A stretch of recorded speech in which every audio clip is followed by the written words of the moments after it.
খেয়ে নিচ্ছি, এবার কি হবে? দেখিস তোর পেটে এবার গাছ হবে। সত্যি সত্যি পেটের মধ্যে গাছ হবে? হ্যাঁ তো, যদি একটা বীজ খেয়েছিস, এর বেশি খেলে পেটে বাগান হয়ে যাবে।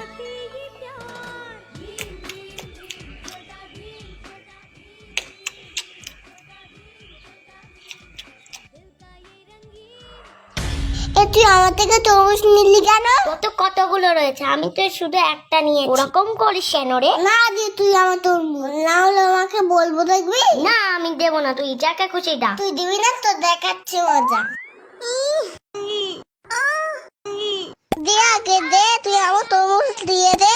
আচ্ছা ছাড় ছাড়, আমি দিচ্ছি। উফ, তো হাতা নাড়িয়ে নি তো। অত ঢং করতে হবে না, তুই দে তাড়াতাড়ি।